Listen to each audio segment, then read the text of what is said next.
I was there when they laughed. I want you to understand that clearly, because a lot of people claim they weren't. A lot of high-ranking officers in the Confederacy today will tell you they had doubts from the beginning, that they always suspected the humans might surprise everyone.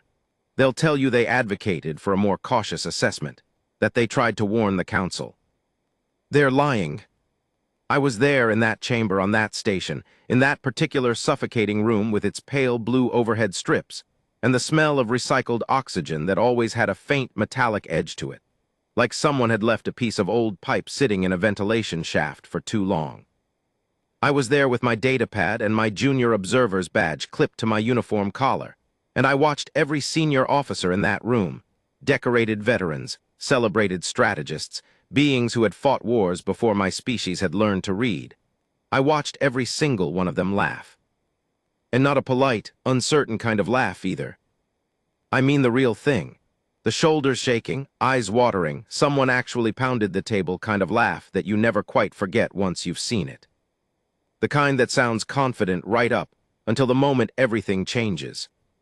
Let me back up. Because to understand what happened in that War Council chamber, you have to understand what was happening on the ground first. You have to understand Vorta Prime. Vorta Prime was not a pretty war. I don't think any war is, technically, but some conflicts carry a kind of terrible elegance, a strategic clarity that at least makes sense on paper, even when the execution turns brutal. Vorta Prime was not that kind of conflict.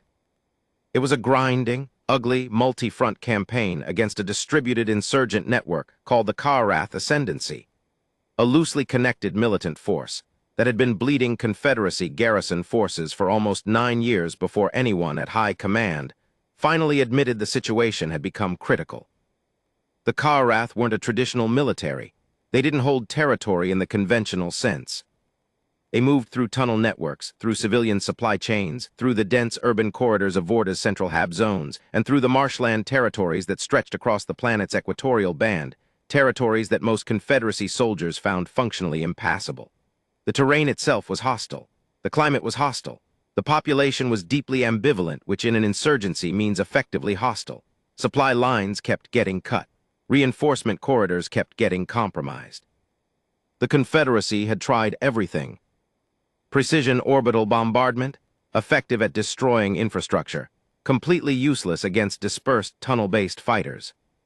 Enhanced sensor sweeps, countered within 3 months by Karath signal masking techniques that frankly impressed everyone who studied them. Heavy armor deployments, a disaster in the marshland terrain, where half the vehicles either sank or got permanently bogged down within the first campaign season. Psychological operations, moderately successful but insufficient to turn the tide on their own. And then a series of increasingly costly infantry campaigns that had ground through 4 Confederacy divisions over 7 years. 4 divisions. Do you know what that means? Not just the personnel numbers, though those were staggering, but what it means for morale, for planning, for the way high command starts to look at every new proposed strategy with a kind of exhausted, defeated skepticism. 4 divisions. Units with centuries of tradition, with deep institutional memory, with soldiers who had fought together across dozens of campaigns. Gone. Not destroyed in a single decisive engagement.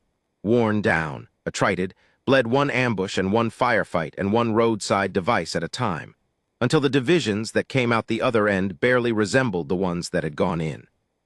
By the time the emergency session convened aboard Meridian Station, the situation had become what military analysts call, using a term I always found somehow inadequate for the scale of the actual suffering it described, a strategic stalemate.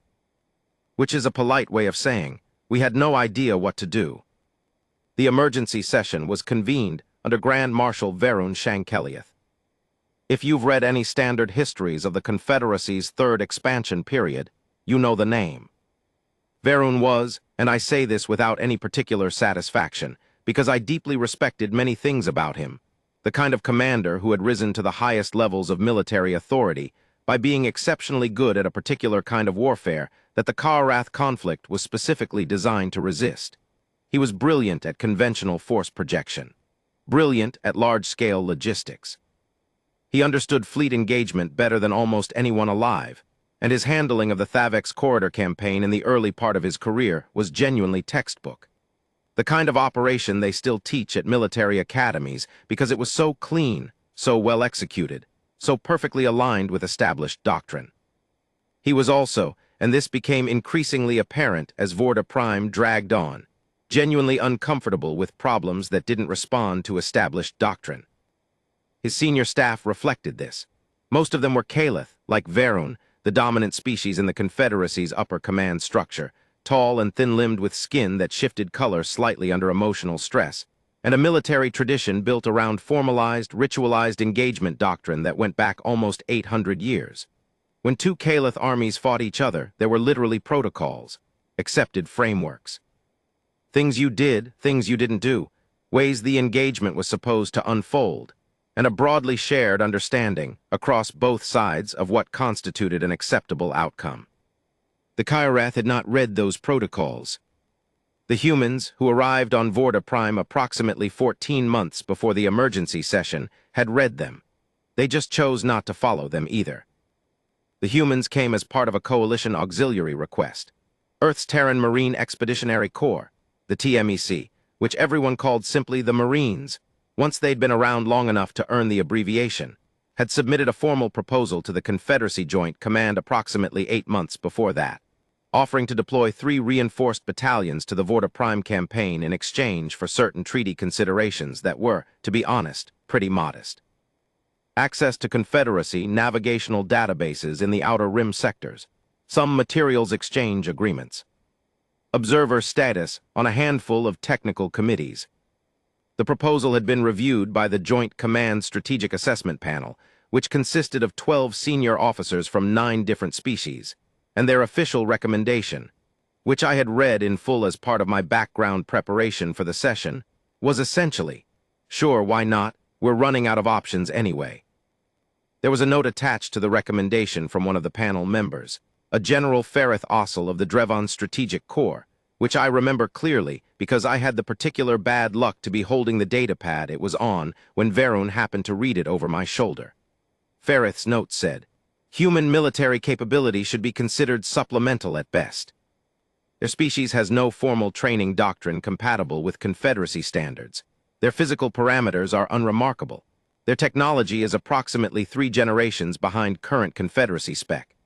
I recommend we accept the proposal for its political value only and assign the Marine units to secondary support roles where their deficiencies will not create operational risk. Recommend against any frontline deployment until thorough assessment is complete." Varun had nodded when he read it. "Sensible," he said. "Ferrith usually is." That was 14 months before the War Council session. 14 months during which nobody in the senior command structure had bothered to actually read the operational reports coming in from the Marine units deployed to Vorta Prime. I had read them. That's not me being smug about it. It was literally my job. I was an intelligence liaison officer, which meant my role was specifically to synthesize field reports and translate them into summary briefs for senior staff. The senior staff mostly skimmed the summaries and focused on the strategic-level assessments. The actual field reports, the granular unit-level operational data, went into the system archive and largely stayed there unless someone specifically requested them. I had read them because a friend of mine, another junior officer, a Vorith named Senna Thalkes, who had been assigned to the Vorta Prime Ground Coordination Desk, had sent me a message about 4 months into the Marine deployment with a tone that I can only describe as bewildered. Senna was not easily bewildered. She had been doing ground coordination work for 6 years and had the particular flat affect of someone who had processed enough military information to become genuinely difficult to surprise. Her message said, "Kale, I think you should look at the Marine unit reports. Something is happening down there that I don't quite have a framework for." I pulled the reports, and then I pulled all the reports going back to the beginning of the Marine deployment. And then I sat in my small office on Meridian Station for about 3 hours doing nothing except staring at the numbers. Because the numbers were wrong. Not wrong in the sense of being falsified, I checked for that carefully more than once. The data integrity tags were clean. The reports were coming from multiple independent sources. Marine Unit Command logs, Confederacy coordination observers embedded with the Marine battalions, independent sensor network feeds, CARATH intercept intelligence where available. They all agreed. The numbers were wrong in the sense of being impossible. I'm going to walk you through them the same way I eventually walked the War Council through them, because context matters here. You need to understand what the baseline looked like before you can understand why the Marine numbers produced the reaction they did.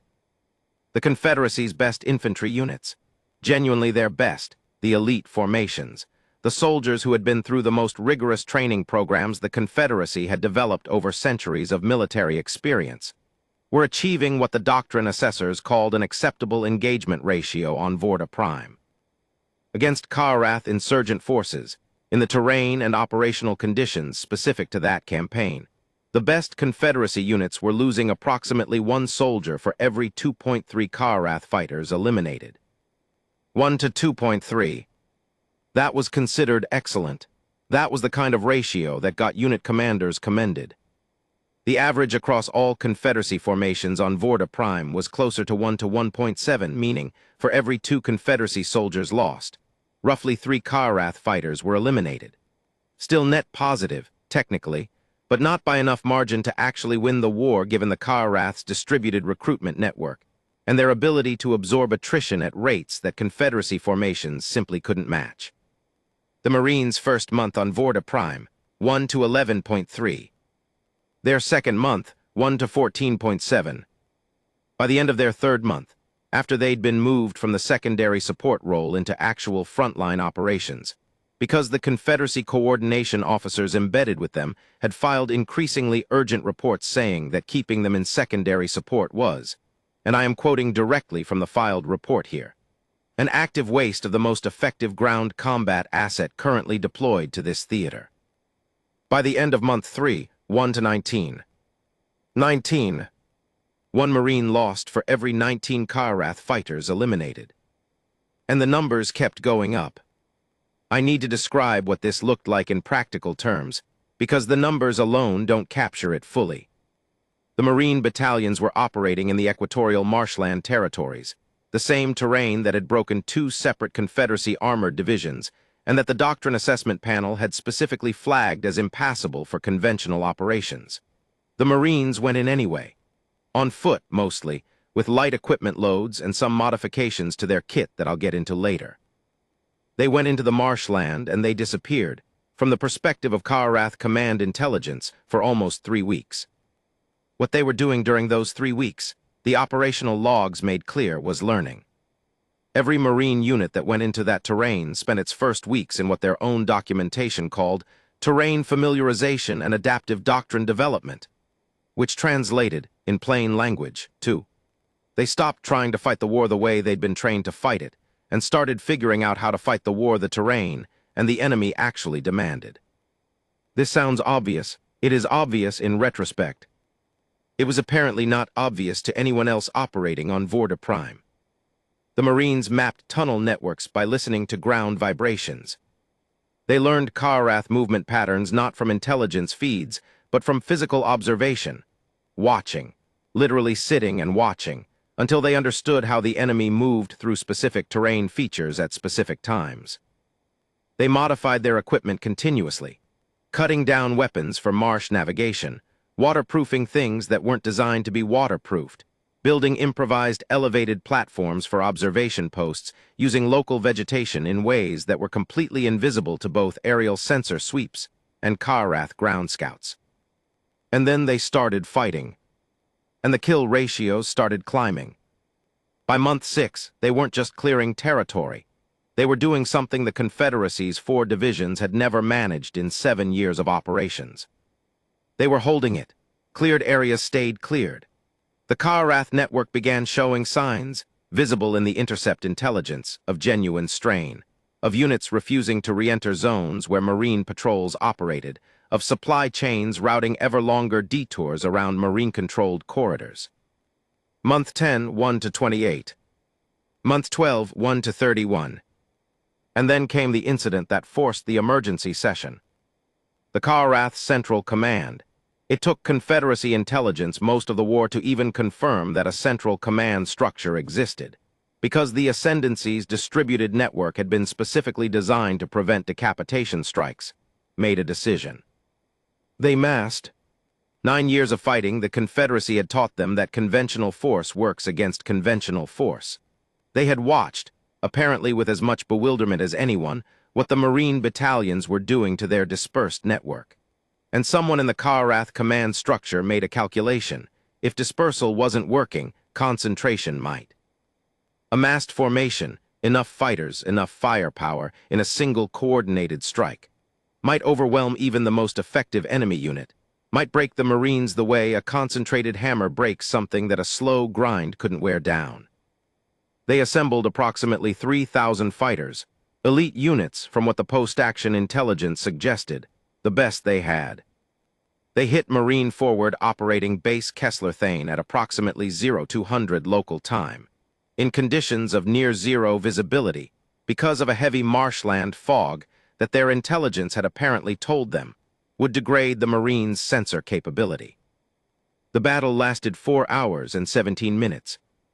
When it was over, the Confederacy Coordination Observer assigned to FOB Kessler-Thane, a Caliph captain named Drev Salon, who had been embedded with the Marines for 6 months, and who had already filed more, you need to look at this, reports than any other embedded observer in the theater, filed an after-action report that made it to Grand Marshal Verun's desk within 48 hours. The report contained 3 numbers. Karath fighters committed to the assault, 2,947, confirmed count. Karath fighters who withdrew or escaped, 34. Marine casualties from FOB Kessler-Thane, 6. 6 Marines, against nearly 3,000 attackers. Verun called the emergency session the next morning. I want to tell you about the room. The Meridian Station War Council chamber was designed for exactly this kind of meeting, a large, circular space with tiered seating around a central presentation platform, the kind of layout that implies seriousness and formality and the weight of consequential decisions. The lighting was calibrated for alertness. The air recyclers ran quieter than in the rest of the station, so ambient noise wouldn't compete with whatever was being said. It was a room that, by its very design, asked people to pay attention. Approximately 43 senior officers were present when I walked in to set up the presentation. I was not presenting. That was above my pay grade, but I had compiled the briefing materials, and I'd been assigned to manage the technical side of the display systems during the session. So I was there early, and I watched everyone arrive. There was a mood in the room. I don't know how to describe it more precisely than that. It wasn't panic. These were professional military officers, and panic wasn't something they allowed themselves publicly. But it was something adjacent to panic, something that manifested as an excess of very deliberate calm, an over-controlled stillness that you sometimes see in people who are holding a reaction they don't want to show. They had all read the after-action report. Most of them were skeptical. I could hear it in the conversations happening around me as I ran through the display system checks. The careful, measured skepticism of experienced officers who had seen inflated after-action numbers before, who knew how chaotic engagements could distort body counts, who had a dozen explanations ready for why those numbers couldn't mean what they appeared to mean. Equipment failure on the Karath side. Fog conditions creating friendly fire. The 34 who escaped probably carried the actual casualty loads back through the tunnel network. We're not counting the wounded. 6 Marine casualties sounds like they were already fortified before the attack. This isn't an engagement, it's a siege repulsion. Completely different parameters. I heard all of these within the first 15 minutes, and the people saying them were not stupid. They were not bad at their jobs. They were doing exactly what experienced military analysts are supposed to do, questioning data that doesn't fit established patterns, looking for alternative explanations, maintaining skepticism in the face of potentially inflated reports. The problem was that the data wasn't inflated. But we'll get there. Grand Marshal Verun called the session to order at precisely the scheduled time. He was, in person, exactly what he appeared to be in recordings. Tall, controlled, precise in movement, with the particular kind of command authority that comes from decades of having every room arrange itself around you. His skin was its normal shade of pale gray-blue. He wasn't emotionally agitated, which itself communicated something about his confidence in his own ability to handle whatever this session produced. "We are here," he said, "to conduct a formal assessment of the operational data from the Vorta Prime campaign, with specific focus on the TMEC Marine deployment and the engagement at Forward Operating Base Kessler Thane. I want a clear picture of what happened, what it means, and what our strategic response should be. Lieutenant Commander Thessa Vorin will present the data. We will have questions after." Thessa was my direct superior, a sharp, careful Drevon officer who had been working with the Vorta Prime intelligence file for almost a year. She was also the person who had initially commissioned my report compilation, and she had read every word of what I'd put together. She knew the data as well as I did. She began with the baseline Confederacy performance data, careful, methodical, establishing the context before introducing the anomaly. This was good presentation technique. You want people to understand what normal looks like before you show them something that isn't. The room was attentive, politely attentive, in the way that experienced officers are politely attentive when they expect to be hearing things they already know. Then she put up the Marine numbers. The first slide was the kill ratio progression, month by month, from the start of the deployment through the Kessler Thane engagement. There was a pause, and then someone laughed. I need to be specific, because memory has a way of smoothing these things out into narrative convenience, and I don't want to do that here.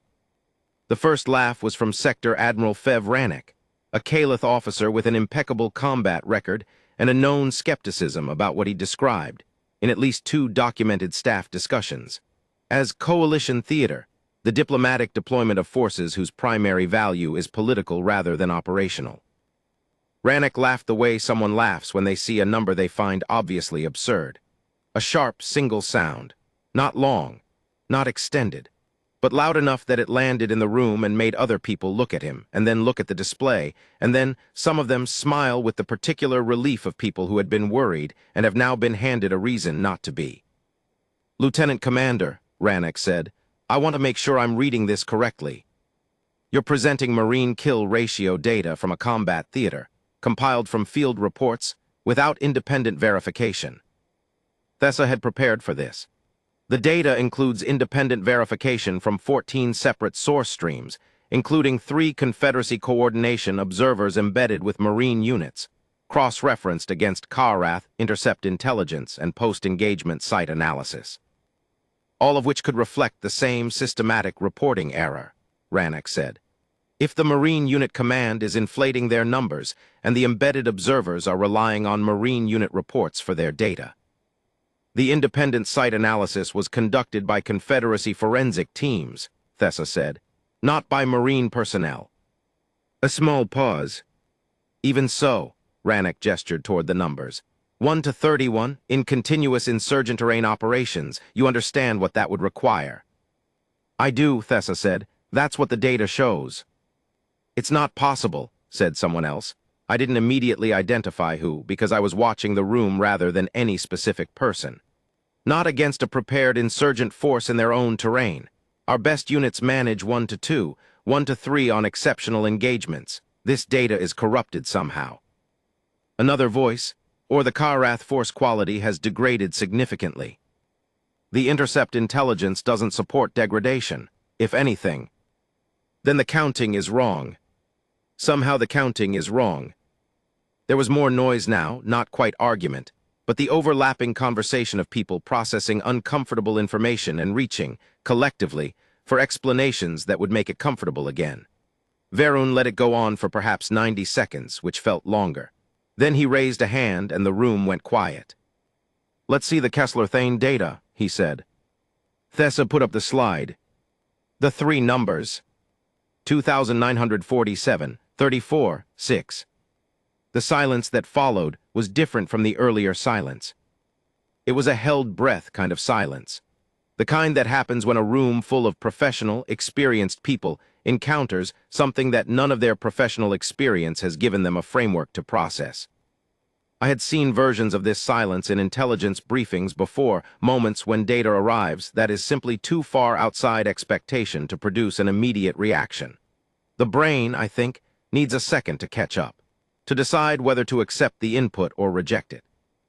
Rannick broke it. He laughed again. This time it was longer, and this time others joined. Not everyone. There were officers in that room who were simply staring at the numbers in silence, working through the implications, but enough. Enough that it became the emotional tone of the room for several seconds. Disbelief expressed as humor, because when data is impossible, sometimes the only available response is to treat it as a joke. 6 casualties, Rannick said. 6. Against 3,000.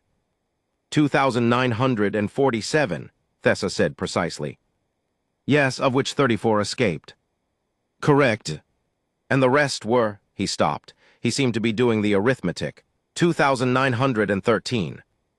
Yes. Another beat of silence. In 4 hours and 17 minutes. According to the timestamp data, yes. Rannick leaned back in his chair and looked around the room with an expression that I can only describe as the face of a man who has decided that reality has become too strange to be taken at face value. Lieutenant Commander, he said, I have commanded forces in 12 major engagements and approximately 40 secondary operations. I have never, in 40 years of military service, seen numbers like these. Not in a controlled engagement, not in an ambush scenario, not in a siege with full fortification advantage. What you are describing is not possible. Respectfully, sir, Thessa said, the data suggests otherwise. The data is wrong. The data is wrong, he said again, and there was a flatness to it this time that made it feel less like analysis and more like a decision. I don't know how it's wrong.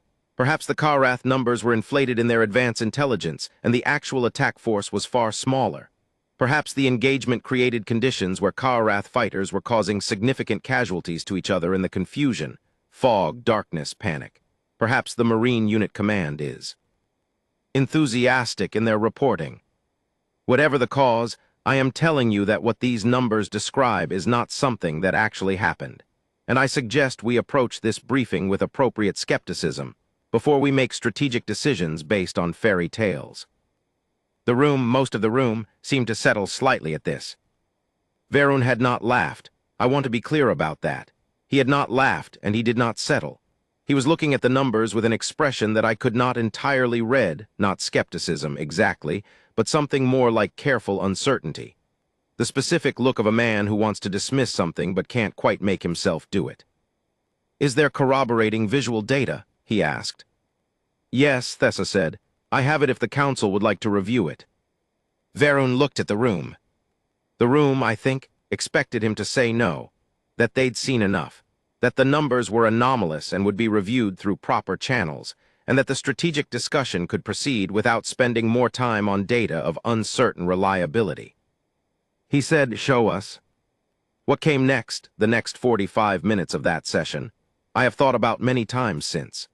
Because in terms of understanding how the War Council changed, how the entire Confederacy's understanding of human military capability changed, those 45 minutes were everything.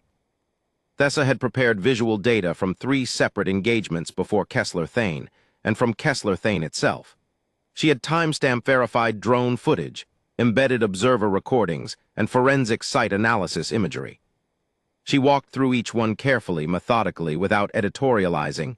Just, here is what the sensors recorded, here is what the forensic analysis found, here is how these 2 data streams cross-reference.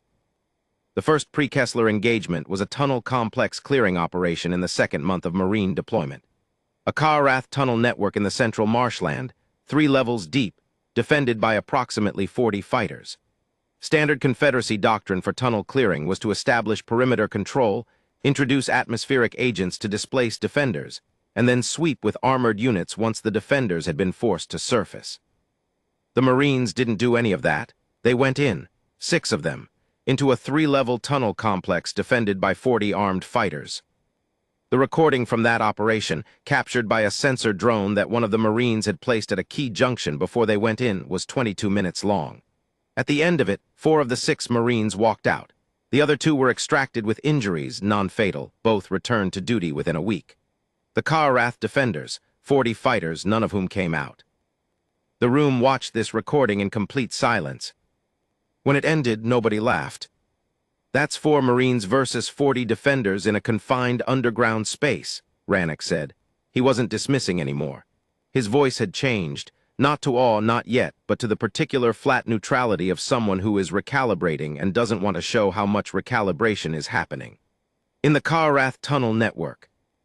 On Karath home terrain. Correct, Thessa said. And they went in willingly. According to the mission log, they requested tunnel clearing duty. This was their 3rd tunnel operation. Another silence. What species did you say these were again? Someone asked. And I think they genuinely meant it as a clarifying question, not as a joke. But it landed strange in the room, and a few people made a sound that might have been a laugh, except that nobody quite committed to it. Human, Thessa said. Terran Marine Expeditionary Corps, 3rd Battalion, 2nd Reinforced Brigade. She showed 3 more recordings. I won't walk through each in full detail because the cumulative effect is what matters. The way each recording layered onto the previous ones, building a picture that was impossible to dismiss, impossible to explain away, impossible to absorb quickly.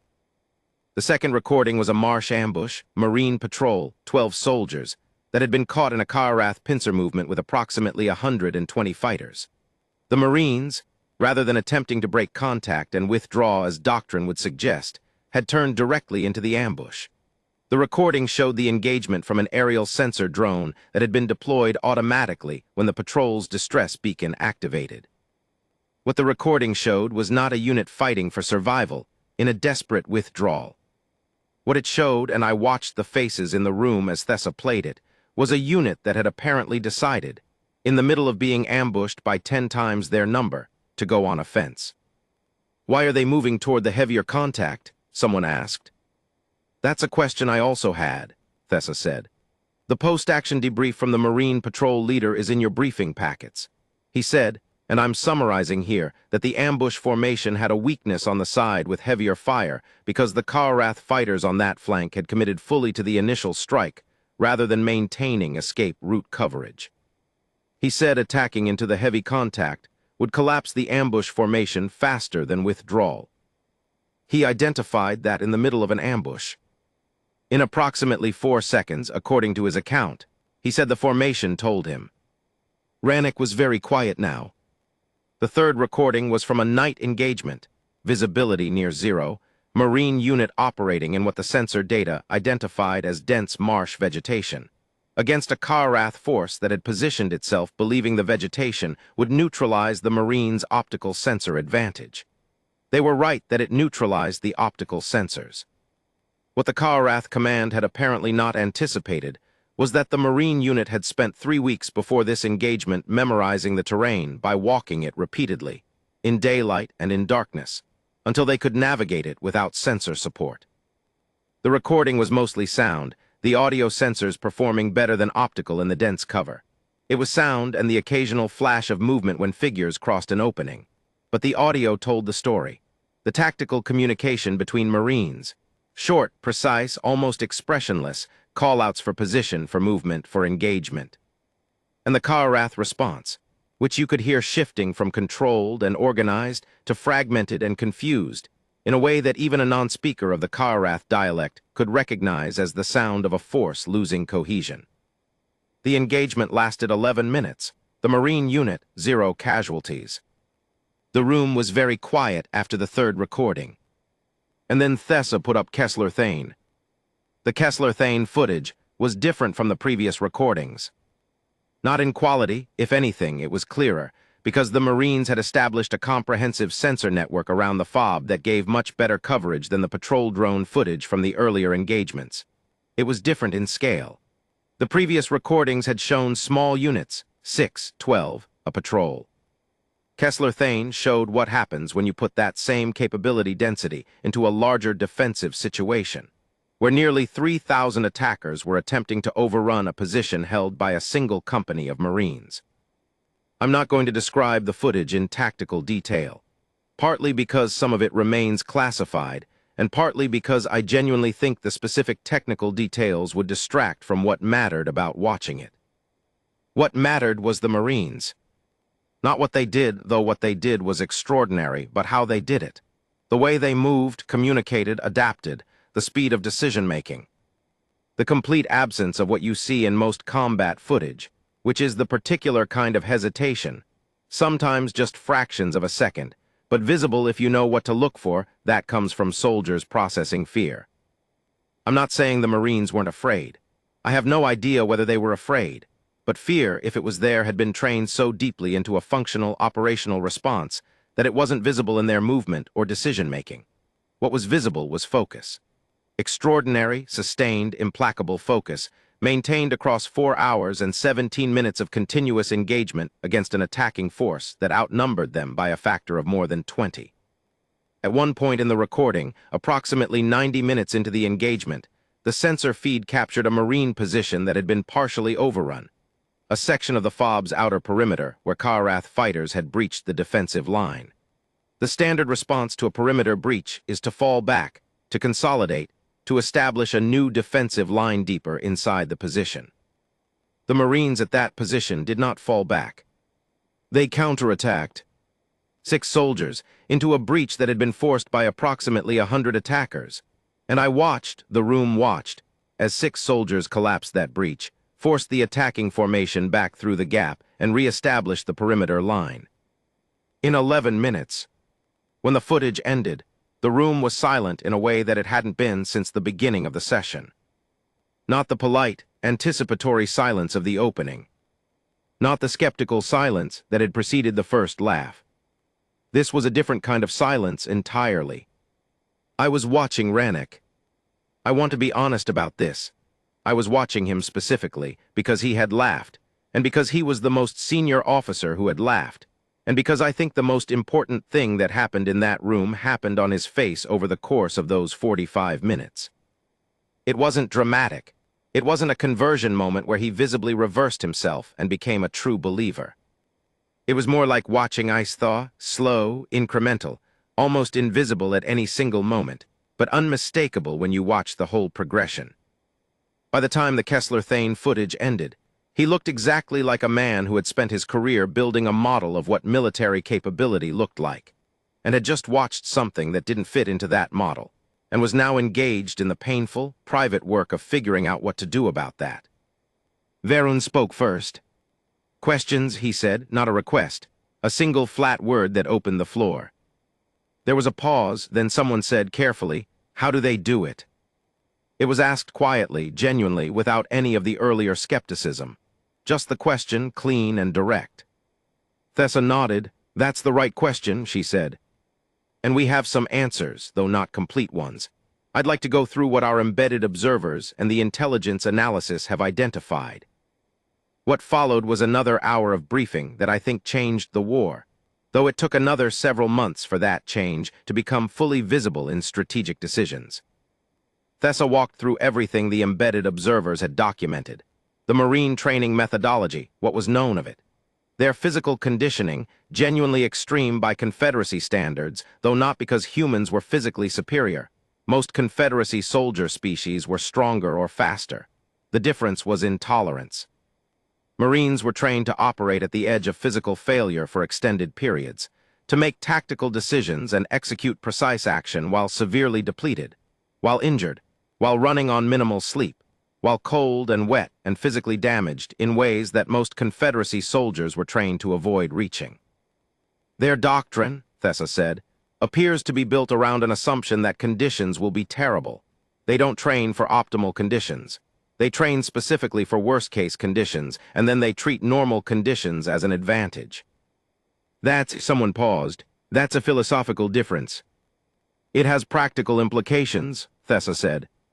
When Confederacy units encounter degraded conditions, supply disruption, equipment failure, terrain difficulty, casualty pressure, there is measurable performance degradation. When Marine units encounter degraded conditions, the embedded observers report that performance appears to remain essentially flat. In some recorded instances, they perform better. A long quiet. Better, someone repeated.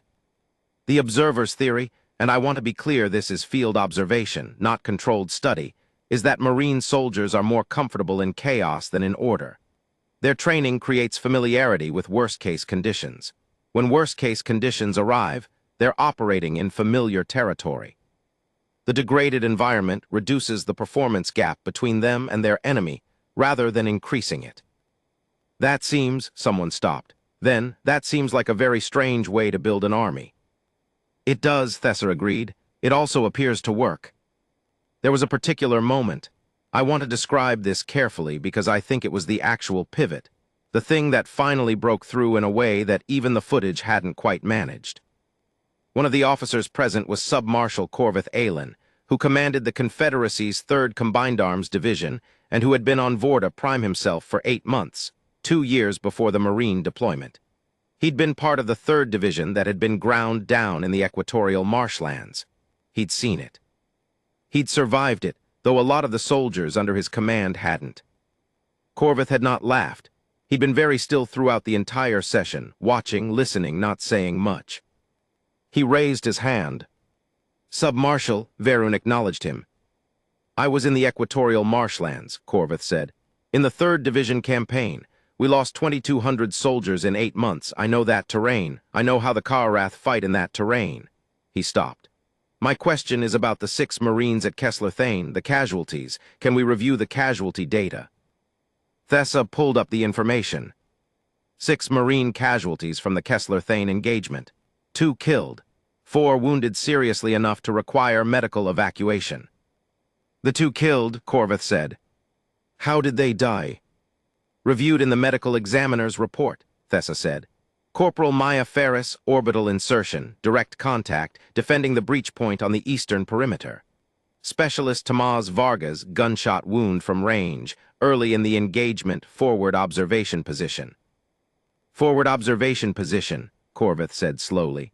In the middle of a night assault by 3,000 fighters, someone was staffing a forward observation post. Yes. That means someone was in front of the defensive line, in the dark, during the assault. Yes. Corvith was quiet for a moment. What was he observing? Thessa checked the file. The post-action report says Specialist Vargas had identified what he believed was the Karath Command coordination point, the location from which the assault timing was being managed. He was providing targeting data to an internal Marine fire team. Did they get it, the coordination point? Yes, approximately 12 minutes into the engagement. The post-action analysis suggests that destroying the coordination point is what degraded the coherence of the Karath attack from organized assault to disorganized rush, which the Marines then exploited. Corvith sat back. He looked to me like a man doing a very specific kind of emotional arithmetic. Specialist Vargas, he said, went to a forward position in the middle of a 3,000-man assault to identify a target he thought would break the attack. That's what the report indicates. Knowing the risk. I assume so, yes. Corvith nodded slowly. He didn't say anything else for a moment. Then, in the 3rd Division campaign, I had soldiers refuse to enter the tunnel networks. Veterans, experienced fighters who had served in 4 previous campaigns. They refused because the risk assessment was. He stopped. He seemed to be choosing words carefully. The risk assessment said no. The room was very quiet. Specialist Vargas's risk assessment, Corvith said, apparently said yes. He looked around the room. That's the difference, he said. That's the whole difference right there. It's not equipment. It's not physical capability. It's the risk calculation. Somehow they have a different risk calculation. He looked at Varun. We need to understand how that works, he said, and then we need to figure out whether we can learn it. Varun was quiet for a long moment. Then he said, and this is the thing I remember most clearly from that entire session, more than the recordings, more than the numbers, more than the silence that followed the Kessler Thane footage. He said, in a measured, careful voice, without any particular drama. Recall the proposal from General Ferrith Ossel recommending the Marine units be limited to secondary support roles. The aide beside him pulled up the file. Mark it, Varun said, as superseded. The war on Vorda Prime did not end immediately. Wars don't, as a rule.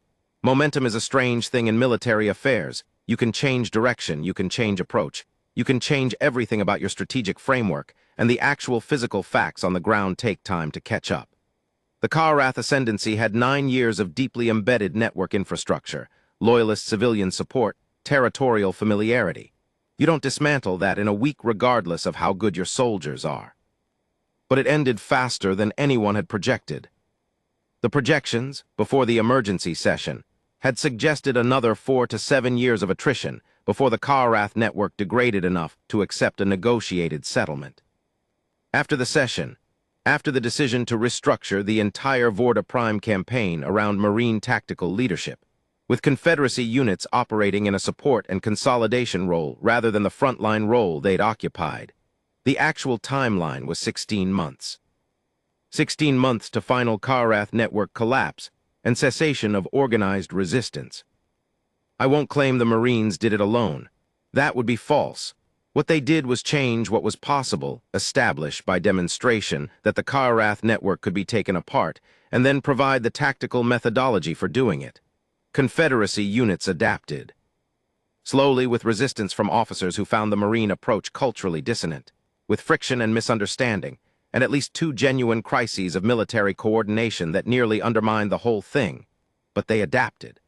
By the 6th month of the restructured campaign, the kill ratios of the best Confederacy units working alongside Marine advisors had improved to roughly 1 to 9. Still nowhere near the Marine numbers, but a transformation from where they'd been. The final Karath command structure surrendered to a Marine unit. Not a Confederacy command. Not to Grand Marshal Verun or Sub-Marshal Corvith or anyone with a title that would have made sense from a protocol standpoint. They surrendered to a Marine captain named, and I looked this up specifically to include it, because the name matters, Captain Reyes Aldama, 3rd Battalion, commanding officer of the company that had held Fob Kessler Thane. She accepted their surrender in the field, in the equatorial marshland, standing in several inches of water because the terrain didn't offer anything drier, in a uniform that had been through approximately 40 straight hours of operation without resupply. The official record describes the surrender as occurring under combat conditions, in formal setting. I saw the recording. She looked completely comfortable. I've spent a lot of years since Vorda Prime thinking about that session, about the laugh in the room and what it meant and what it cost. Not materially, the war ended, the Marines were recognized. Everything ultimately went more or less right, or as right as things go in military affairs, which is to say imperfectly, but eventually.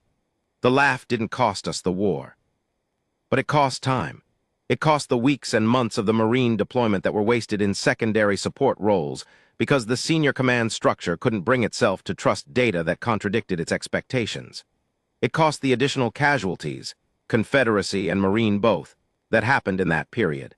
It cost whatever the number is for 9 years of stalemate versus the 16 months of the restructured campaign.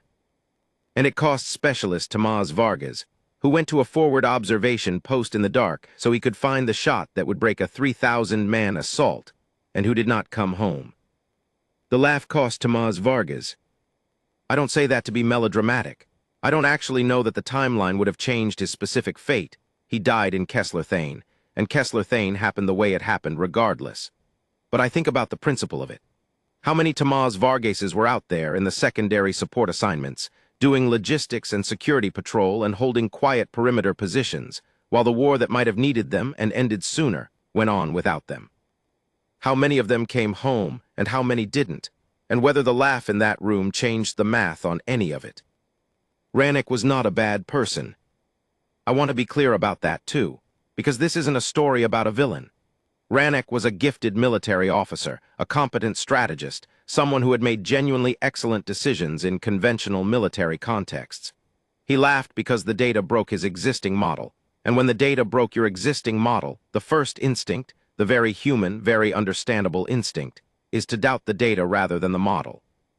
He was doing what he knew how to do. The problem was that what he knew how to do wasn't adequate for what he was looking at. After the session, in the corridor, I happened to be behind him and 2 of his aides as they walked out. I wasn't trying to overhear, but the corridor was quiet, and he spoke in his normal register, not lowered the way people sometimes lower their voices when they know others might be listening. He said to his aides, "I need to read those field reports, all of them, start to finish." And one of the aides said, "Sir, there are," and named some large number of reports, months of documentation. And Rannick said, I know start tonight. I told you at the beginning that I was there when they laughed. I want to add at the end that I was also there when they stopped. Because it wasn't just the War Council session. It happened in smaller rooms, over smaller data sets, in ongoing increments throughout the Vorta Prime campaign and beyond. The moment when the numbers, the recordings, the evidence built to a weight that couldn't be laughed away.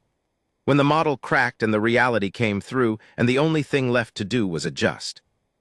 That's the thing about the Marines, about humans if I'm being broader about it. They don't demand to be believed. They don't, as far as I've ever seen, particularly care whether anyone in a War Council chamber takes them seriously or not.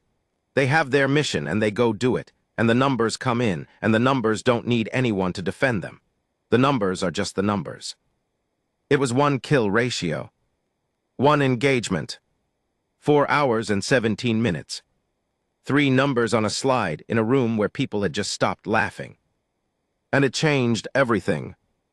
I think about Specialist Tomás Vargas sometimes. I think about him walking out to that forward position in the dark, in the fog, with 3,000 hostile fighters pushing through the marshland toward his position, and I think about the risk calculation Corvith identified. The different risk calculation.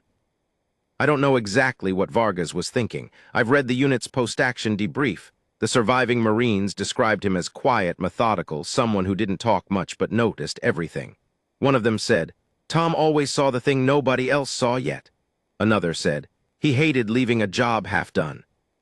He found the coordination point. He called it in. He gave the targeting data.